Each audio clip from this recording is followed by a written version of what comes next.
এই রেসিপিটা কী যে অসাধারণ খেতে হয় কি বলবো, আর বানাতেও খুব কম সময় লাগে। এটা বানাবার জন্য কড়াইয়ে সর্ষের তেল গরম করে কালো জিরে, শুকনো লঙ্কা ফোড়ন দিয়ে পেঁয়াজ আর লঙ্কা কুচি দিয়ে দিলাম। পেঁয়াজ লঙ্কাটা অল্প ভাজা ভাজা করে নিয়ে দিয়ে দিলাম ডুমো করে কেটে রাখা আলু আর লাউ। অল্প একটু নেড়ে ছেড়ে দিয়ে দিলাম নুন, হলুদ গুঁড়ো, জিরে গুঁড়ো, ধনে গুঁড়ো আর কাশ্মীরি লঙ্কার গুঁড়ো। মশলার সঙ্গে সবজিগুলো ভালো করে কষিয়ে নিয়ে দিয়ে দিলাম জল।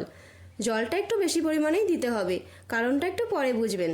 এটা যতক্ষণ হচ্ছে আমি ততক্ষণে কিছুটা চিংড়ি মাছ বেটে তাতে হলুদ গুঁড়ো, লঙ্কা গুঁড়ো, চিনি, আদা রসুন বাটা দিয়ে ভালো করে মিশিয়ে নিলাম। এবার ফুটে যাওয়া ঝোলের উপর চিংড়ি মাছ বাটা থেকে এইভাবে বড়ার আকারে দিয়ে দিলাম। চিংড়ি বড়া এইভাবে বানানোর জন্য ঝোলের পরিমাণ একটু বেশি হতে হবে। যখন দেখবেন বড়াগুলো একটু বেশি উঠেছে তখন আঁচ কমিয়ে ঢেকে দিলাম কিছুক্ষণের জন্য। ব্যাস, রান্না আমার শেষের দিকে।